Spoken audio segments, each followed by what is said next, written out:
Hadis yang dinukilkan oleh Al-Imam An-Nawawi rahimahullahu taala adalah hadis yang dikeluarkan oleh Imam Muslim dari seorang sahabat yang bernama Ubay bin Ka'ab. Ubay bin Ka'ab adalah kibar atau pembesar dari kalangan ahli kitab yang kemudian masuk Islam ketika Nabi Muhammad berhijrah ke Madinah. Beliau banyak ilmu tentang agama sebelumnya atau ajaran-ajaran Nabi sebelum Nabi Muhammad, dan dengan datangnya Nabi Muhammad beliau menyerahkan diri kepada Islam dan beliau menjadi satu di antara ulamanya dari kalangan sahabat.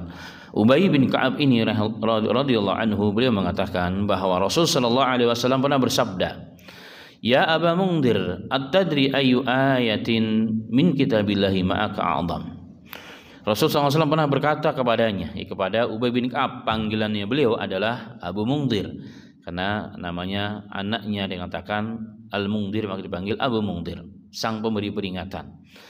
Rasulullah mengatakan, "Ya Aba Mundhir, wahai bapaknya Mundhir, atadri ayu ayatin min kitabillahi ma'aka a'zam." Tahukah engkau wahai Abu Mundhir, ayat apakah dalam Al-Qur'an, dalam kitab Allah yang teragung di sisi Allah?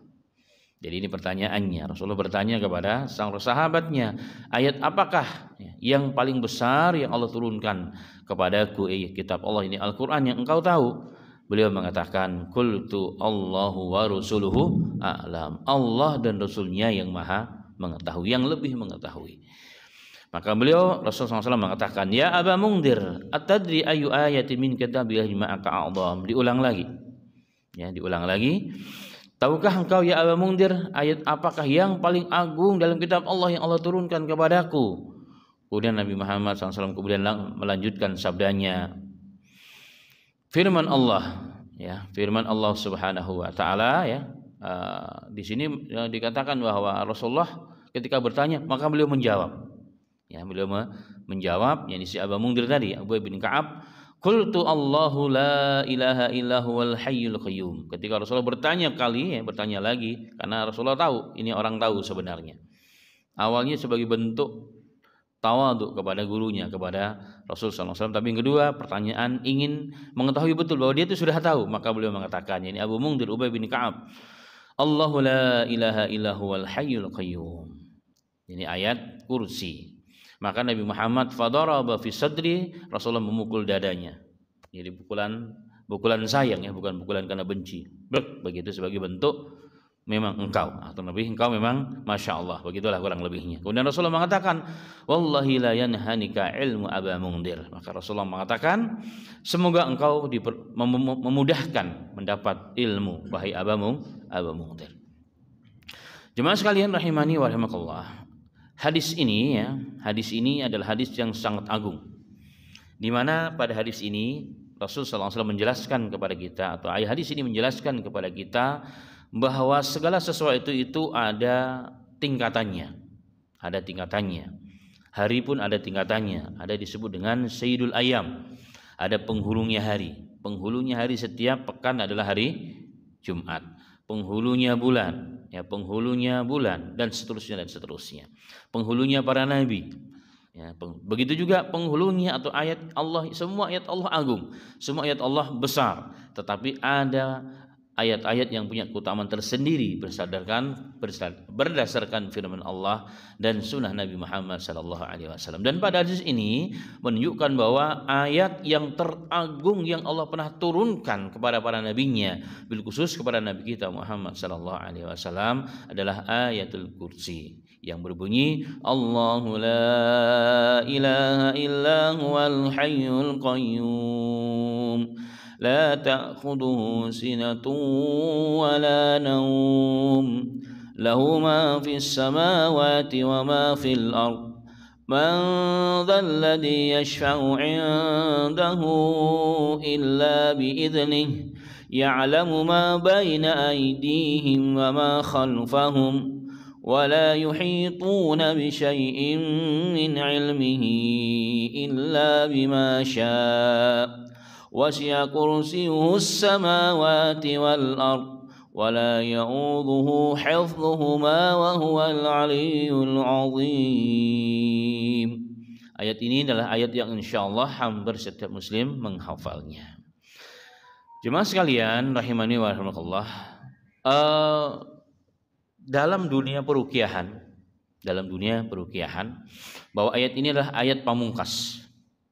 Ayat ini adalah ayat pamungkas, di mana ayat ini akan dibacakan biasanya oleh seorang yang memberikan ruqyah ya, untuk apapun ya, untuk kesehatan, untuk barokah, untuk segala hal, maka misalnya ayat ini adalah ayat yang terakhir yang akan dibaca. Kalau mungkin kalau dunia ketentaraan ya, senjata pamungkas, bom nuklir mungkinlah begitu ya. Inilah ayat coba sekalian. Tetapi ini memang perlu dengan keyakinan. Perlu dengan keyakinan. Makanya orang Islam sebenarnya sudah lengkap, Allah siapkan, dan ini sisi lain ada perisai. Perisai bagi seorang muslim. Nah, bahasan kita pada hari ini adalah ini, ayat kursi ya. Ada apa dengan ayat kursi dan bagaimana ayat kursi itu? Al-Imam An-Nawawi rahimahullahu taala ya, beliau pernah mengatakan bahwasanya para alim ulama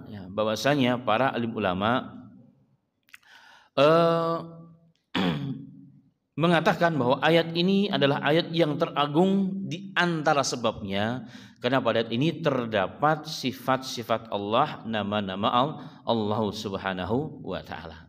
Sifat ilahiyah, ini sifat ketuhanan, sifat wahdaniyah, sifat keesaan kepada Allah Subhanahu wa taala. Di dalamnya sifat hidup ya, sifat ilmu, sifat kekuasaan, kerajaan dan seterusnya. Dan ini menjadi landasan, menjadi sebab utama kenapa ayat ini dikatakan sebagai ayat yang paling besar, disebut dalam ayat yang lain dengan hadis yang lain disebut dengan ayat kursi. Kenapa? Karena di sini disebutkan tentang kekuasaan Allah Subhanahu wa taala. Karenanya jemaah sekalian, ada beberapa hadis ya, bahwa ayat ini adalah ayat yang punya keutamaan dan disunahkan untuk didawamkan, dibacakan pada tiga hal, pada tiga masa. Jadi ayat ini disunahkan dibaca pada tiga masa, dan setiap masa tersebut atau setiap waktu yang telah disunahkan Rasulullah mempunyai keutamaan tersendiri, dan ini hendaknya setiap muslim wajib untuk mengetahuinya.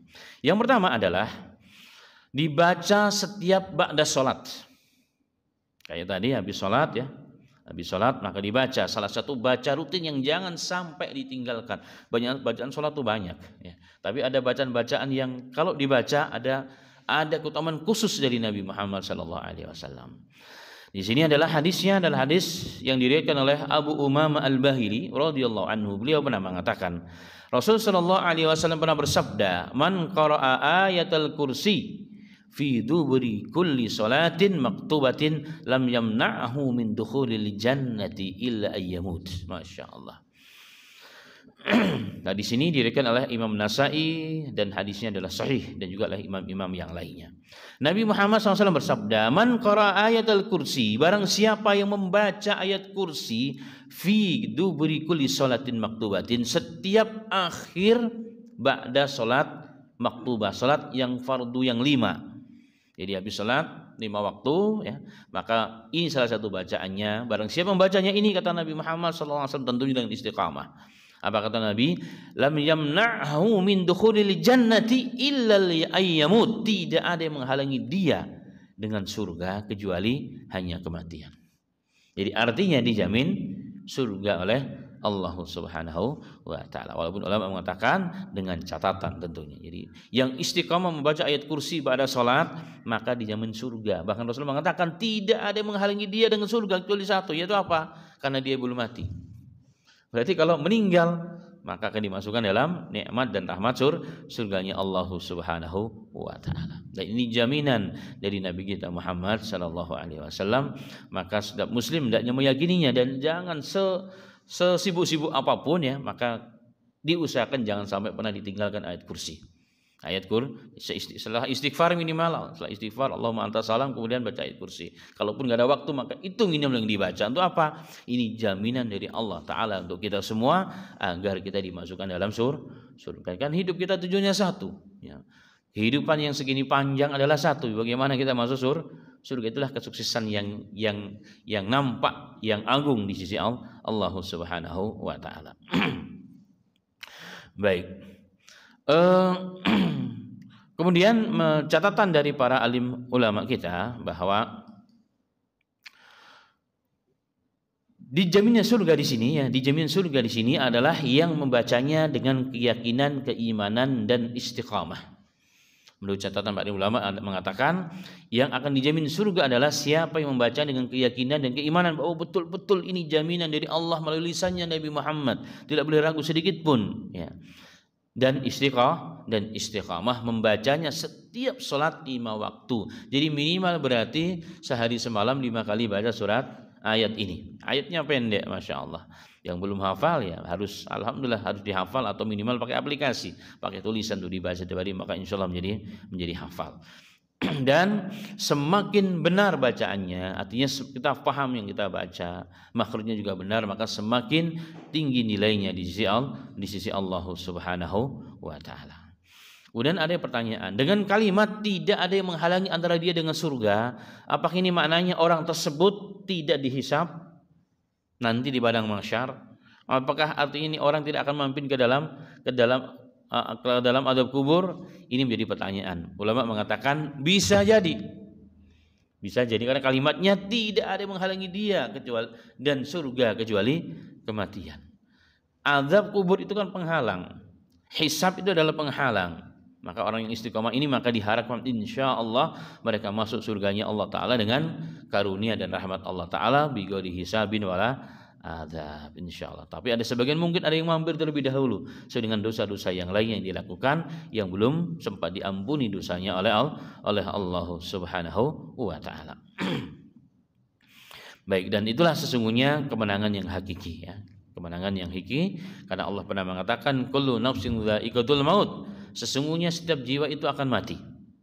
Wa innama tuwaffawna ujurakum yaumal qiyamah, dan sesungguhnya nanti pahala yang akan disempurnakan Allah nanti pada hari kiamat. Dunia ini bukan balasan amal, tapi di akhirat ada balasan amal. Faman zuziya anin nar, barang siapa yang diselamatkan oleh Allah dari azab api neraka, wa udkhilal jannata, dan dimasukkan dalam surga, apa kata Allah? Faqad faza, maka dia telah sukses, telah mendapatkan keberuntungan yang nyata. Wa mal hayatud dunya illa mataul gurur, tidaklah kehidupan dunia itu kecuali hanya tipu daya belaka. Maka orang yang mau sukses hakikatnya siapa? Orang yang masuk surga. Dan jalan menuju surga, cara menuju surga sudah disampaikan oleh Nabi Muhammad. Satu di antaranya jelas istiqomah dalam agama, menjalankan perintah Allah dan Rasulnya, dan satu yang kedua adalah apa? Membaca ayat kursi setiap sholat 5 waktu. Semoga Allah berikan taufik kepada kita semuanya.